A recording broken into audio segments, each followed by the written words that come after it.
Lakers and back to LA, where the Lakers beat the Rockets 107-97. But the story of the game was the altercation between LeBron and Rockets head coach Ime Udoka. Udoka was ejected after receiving his second technical of the night. Here was LeBron after the game. Speaking of text, what were you and Ime talking about? Thanksgiving. How much we enjoyed Thanksgiving. To kind of get punked by a team that's not known for physicality or punking people is not a good sign. So that's what LeBron and Ime said post-game. But Ramona, what is the Lakers' reaction to this altercation? Okay, so I've known Darvin Ham a long time, since he was a player in this league. And now he's a coach, and I have not heard him respond to a situation like this since he was a player. When he was on the Pistons, on the bad boy Pistons, with the enforcer mentality, because the language that Ime Udoka seems to have used towards LeBron James included the B word, okay? And that is not something you say to LeBron James. And LeBron said something back to him, and Darvin Ham essentially said to me, something I'll have to have it a little censored here on television here. There's no crying B words here. Tell him Saginaw said so. Yeah. Now Darvin Ham is from Saginaw. Yep. LeBron James is his best player.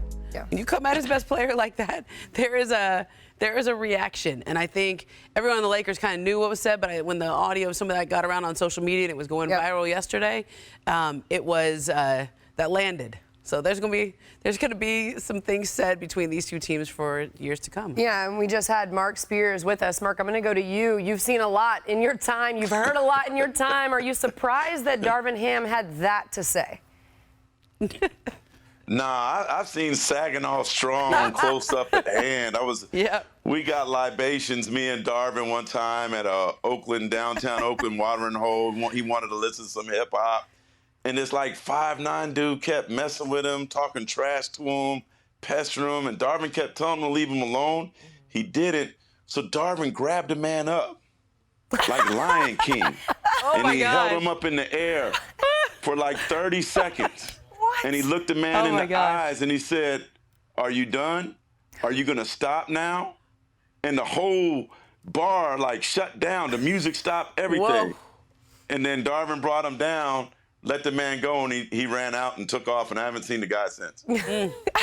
So I've seen Saginaw strong close at hand. Let me tell you right now, I would never mess with Darvin Ham. And he's definitely a coach that is someone that has the back of his players. He's notorious for that. So in my role of reporting, I often will run into coaches, especially of less experienced teams, young teams, that have literally told me, that will tell me they are trying to embody the swagger, the demeanor, the tone that they need their younger players to have and don't yet know how to enforce that. I actually see that in Ime. I see Ime wanting to have this team have a tough mindset. However, the way that interaction went down between a player and coach on the court, I don't see that often, and language is so important. Again, this is all alleged too, but the language use seemed to have both sides feeling very disrespectful. And then while anyone can get it, it's also the king. I also looked at these two men who, are not even that separated in age, and I just was like, the whole thing was jarring. So, nothing lighthearted about it. So on one hand, I absolutely understand that Ime might want to insert this kind of strength into his team, but I felt like the manner of it was weird. I mean, you might say he poked the bear, right? That's Dylan Brooks on his team now. Oh, yeah? Ime Udoka is trying to change the character of his team. He's trying to change this franchise. This has been a franchise that has been perpetually in the lottery, has not had much to speak of since James Harden played there. And I understand that toughness is, the coach brings the toughness, right? So the coach can bring the attitude. But there was some words used that obviously the coach was aware of, that Darvin Ham was aware of, that he did not like being said to his player. And I think it's sort of what Ros is talking about. There's player-to-player interactions, and then there's coach-to-coach interactions, but there's very rarely opposing coach to opposing player, and almost never opposing coach to LeBron James. Yeah, it kind of shows where LeBron is, just as far as players go. Like sometimes he's like a coach. He's like the coach on the floor. The language being disrespectful might be problematic, but on the other hand, I'm looking at Ime and I'm like, all right, if he's trying to change the culture, you got to shake him up. You got to shake him up. And maybe you got to come right at the king's head to let your team know, we're not coming here to be the nice guys from Houston. Yeah. Speaking of shake 'em up, I think the best moment was Marc with the basketball. That's been the best moment so far. Saginaw strong, shaking. That was crazy. Shaking everything up. Wanna try to boast at what I look like. Think I'm gonna try to wear, I pull up all brains. Jimmy with the heat, I'm on fire. It's NBA, I'm in the